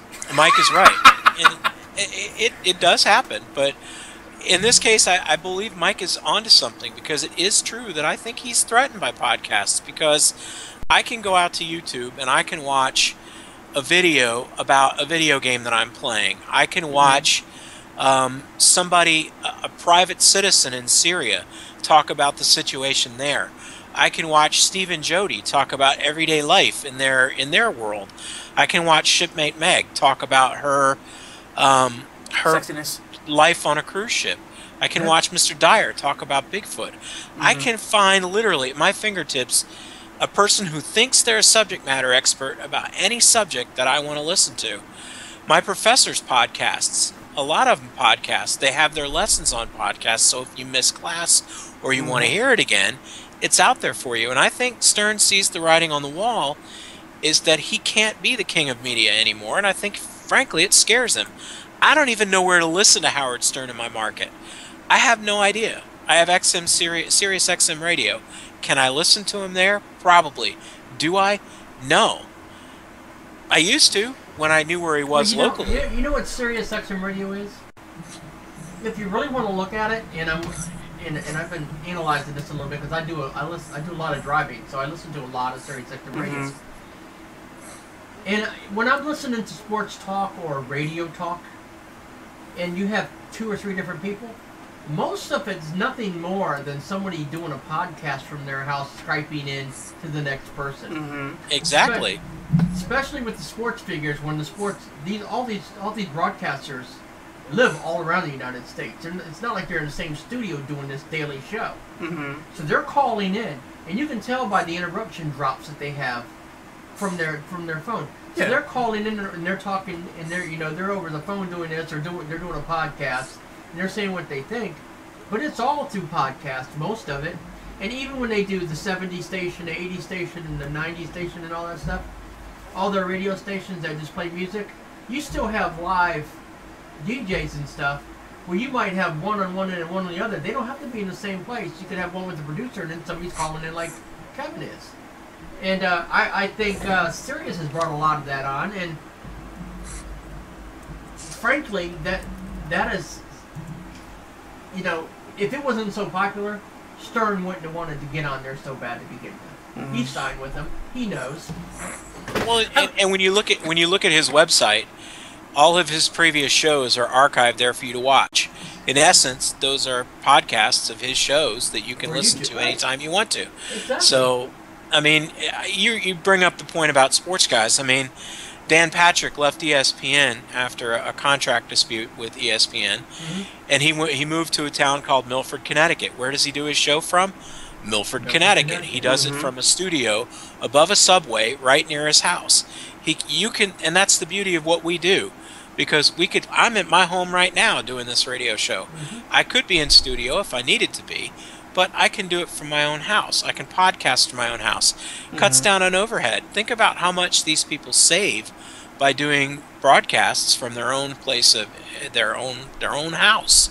Exactly, So, and this is where we do ours. We do ours from, my home, and Mike. Don't get offended. It's okay. Mike comes in and he joins me. I got a personal setup just for him on the opposite side, to where he could join me, here in our little personal studio area. And this is where we broadcast. So, I mean, and like what Kevin said is, this is where things are going now. And people just need to realize it. Howard Stern needs to realize it, that, internet radio, the attention is going to be, start to get that focus. So, I mean, deal with it. I mean, think about it. Back when I was a kid, you had 4 television stations. Now I'm starting to sound like my grandfather, uphill both ways. But, there weren't as many media outlets when I was younger than there are now. I mean, now you have... I remember when ESPN used to be the bully on the block. they were the only sports TV station, and you either watched ESPN or you watched nothing when it came to sports programming. Now you've got Fox and CBS and NBC, all these other outlets. So it's become a tough market, particularly for people like Howard Stern. I mean, you had Don Imus, you had Bubba the Love Sponge, you have Lex and Terry, you have all of these. I mean, even Ryan Seacrest has his own nationally syndicated show on during the daytime. So you've got all these people doing the same thing that he used to be the bully on the block doing. You know, because a lot of people, you know, Wolfman Jack was there first at night, and then we have Howard Stern. And Howard Stern, give him credit where credit's due. Without him, a lot of us wouldn't be where we are. But then again, he's also got to realize the market's changing, and I think that's what scares him, because his revenue falls when people like us come on the scene and we appeal to a certain market that doesn't appeal to him, that don't like him anymore or don't listen to him anymore. And you know what? I'm gonna say this quick, and I said it, a couple of days ago. I do respect Howard Stern for what he's done for radio. Yeah, I mean, don't get me wrong, I like Howard Stern. He's edgy. He's he's out there. He speaks his mind. He does whatever he needs to do. He's not one to hold his tongue on anything, and I respect him for what he's done. You know, in the business for the 30 plus years that he's been in the business, and I'm surprised he's still around. But I mean, Howard Stern is only going to last but so many more years before he says, you know what, I'm done. I'm calling it quits. So who's going to be the next, generation of broadcasters that's going to take his place? Little Baba Booies. I had to do my drop. I kind of look at that and I say, all right, who is out there that would take that mantle from him? And I honestly don't think it's going to be a person. I think it's going to be a group of people. I think it's going to be people like us who do this kind of thing, and we work at it, and hopefully, someday we can aspire to be on more than one station, or two stations, or maybe even over the air somewhere, in a market.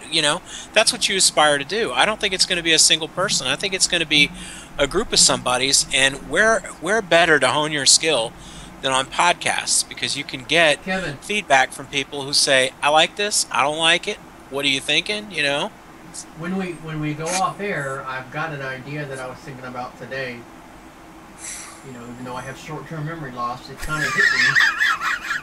No, I'm serious. These ideas just come out of the blue. I could be doing something, and all of a sudden it's like, yeah.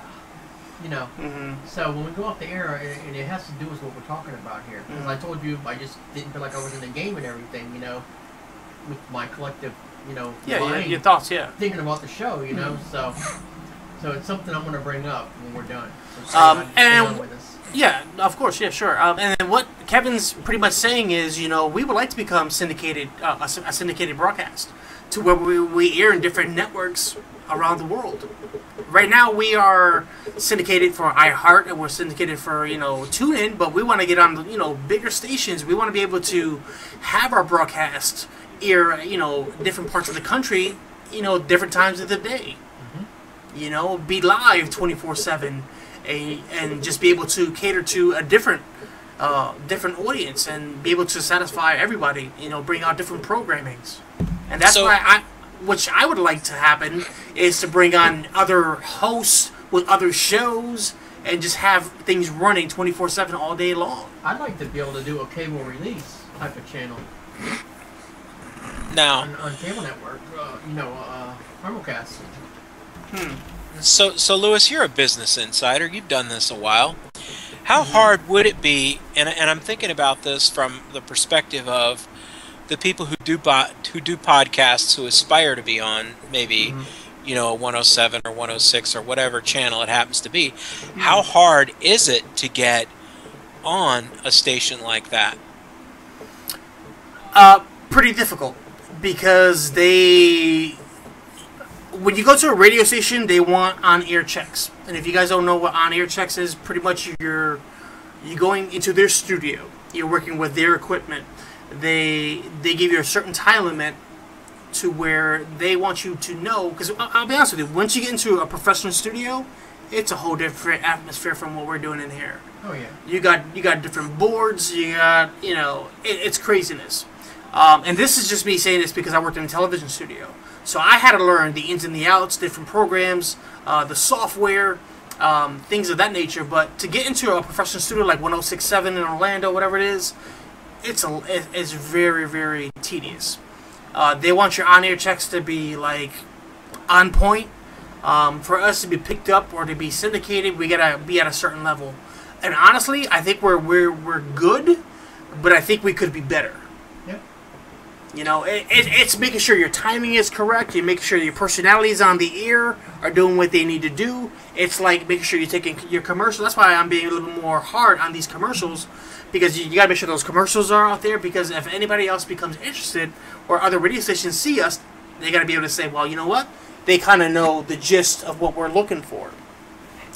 But yeah, I mean, it could be a little tedious. I mean, you got to go out there and pretty much we have to sell ourselves to stations, to our listeners, to whoever.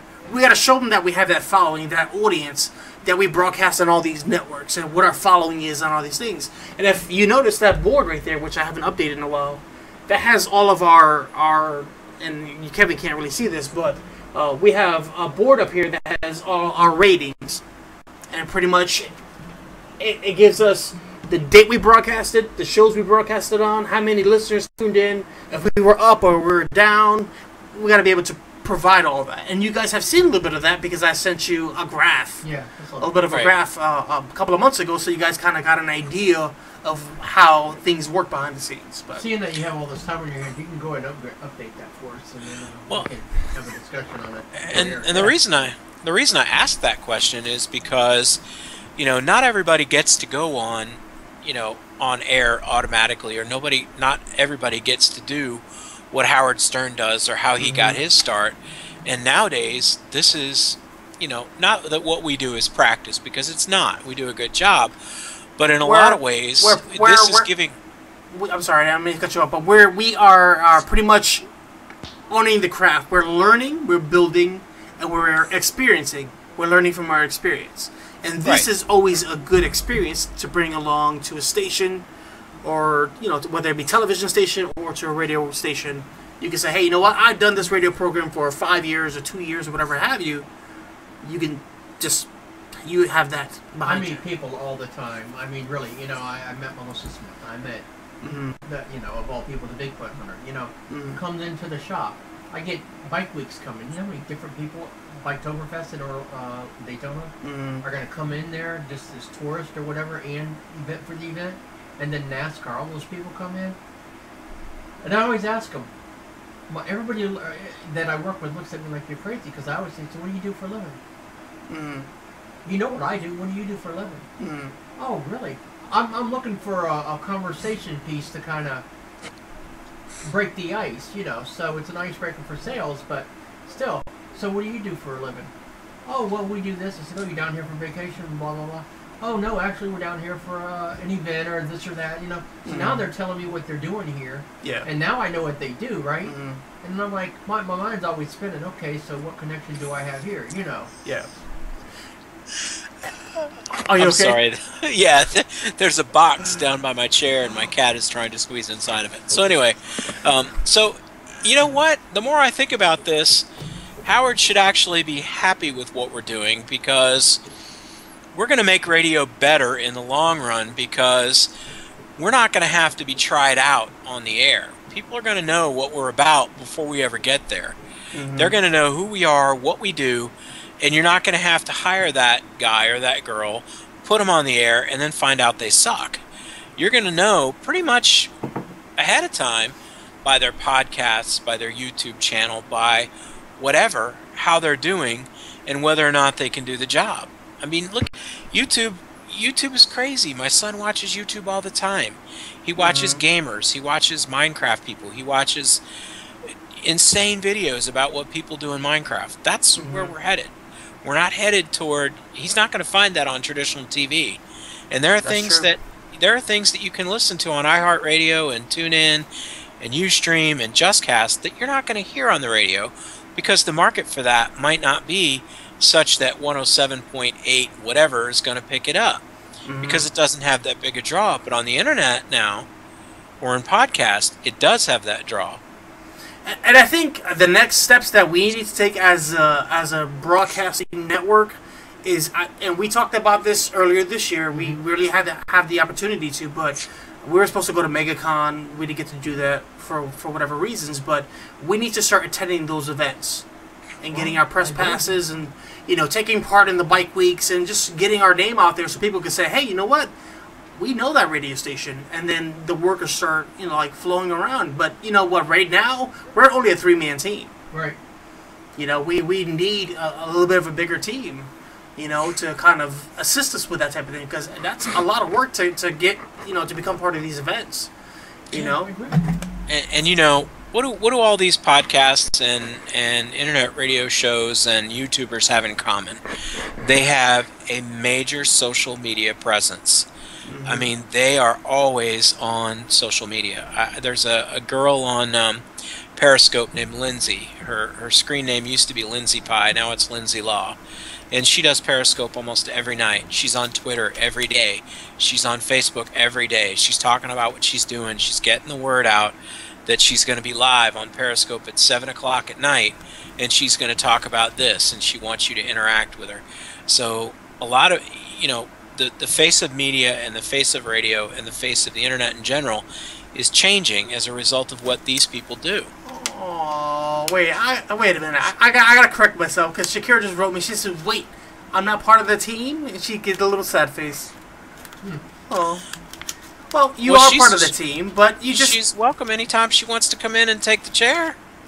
Yeah. I mean, you take the chair, you can help us out by sharing the broadcast. I mean, there's a lot of things to do behind the scenes. And it's like I told her, once we move and we get into our new location, she's gonna participate. I told her I'm gonna put up another setup to, we're here in the studio, to where she can actually, it'll be me, you, and then her sitting in another chair, and then we'll have Kevin.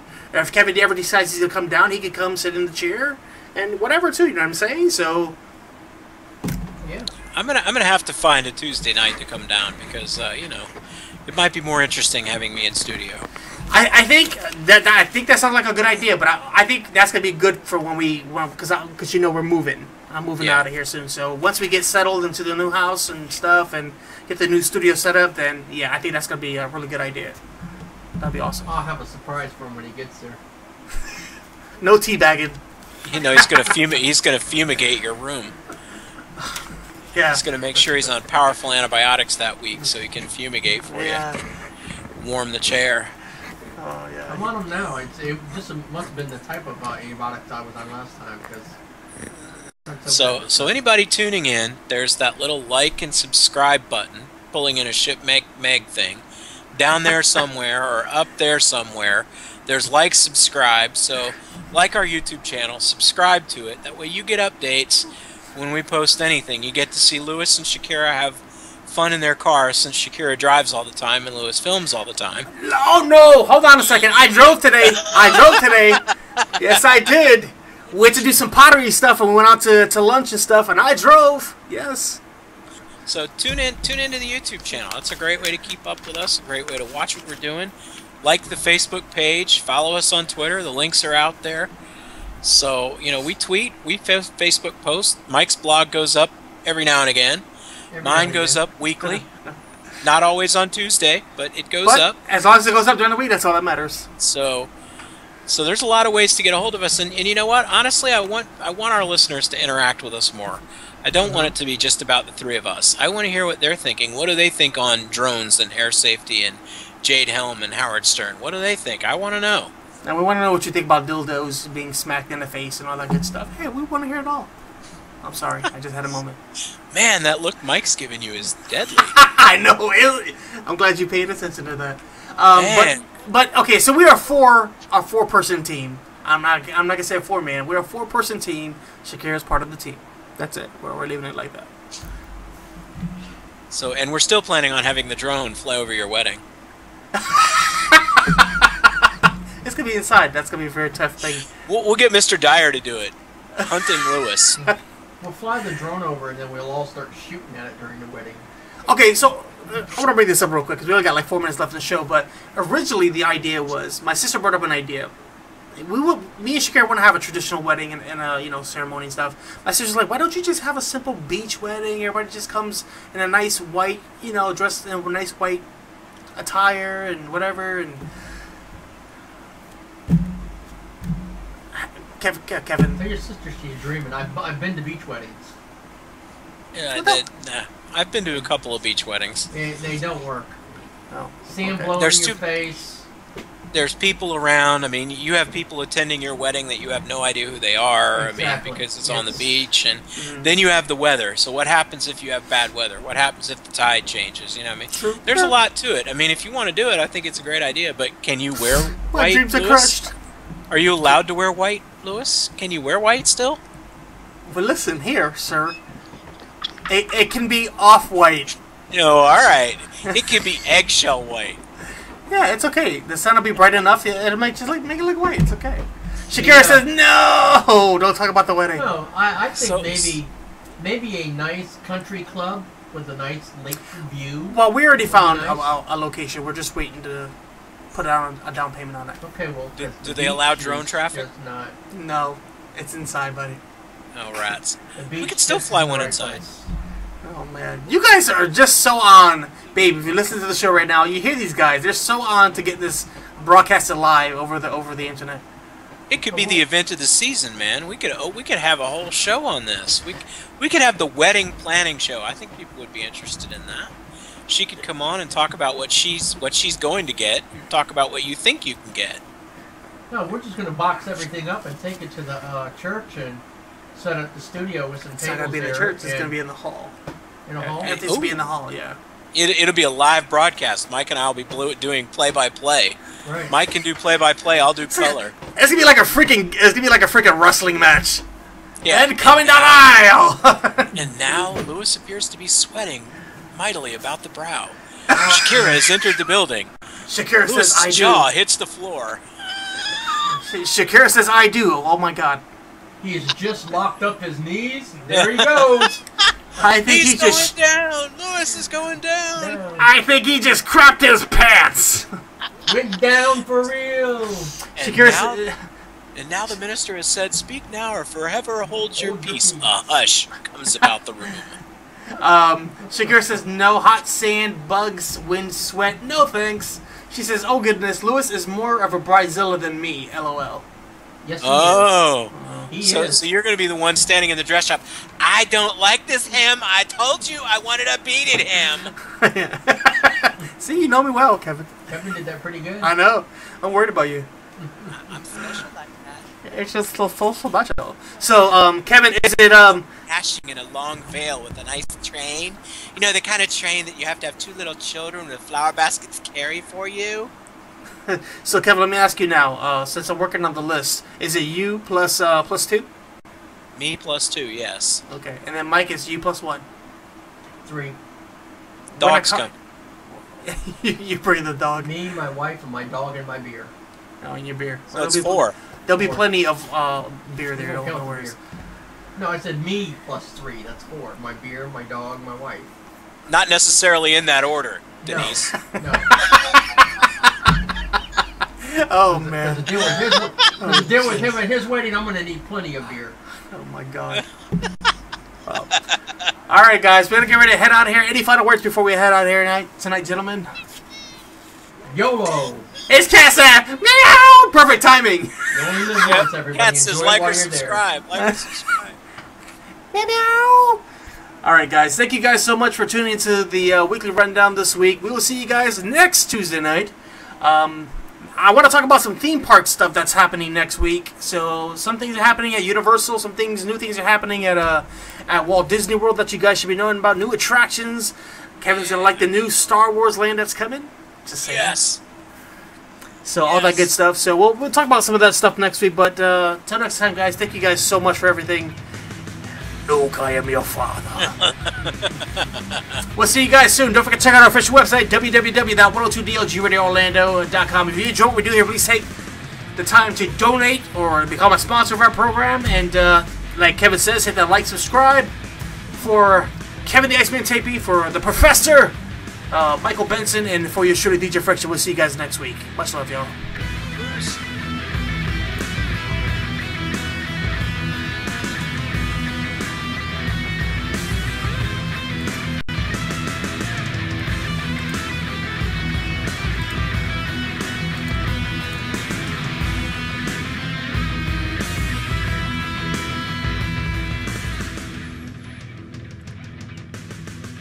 What's up, guys? DJ Friction here to remind you, if you really enjoy what we do here at 102.DLG Radio, take the time to support our program by going over to our official website, www.102dlgradioorlando.com, and donate today. That's right, some of y'all going over and donate today and show your love for the show, y'all, and we'll keep doing what we do here.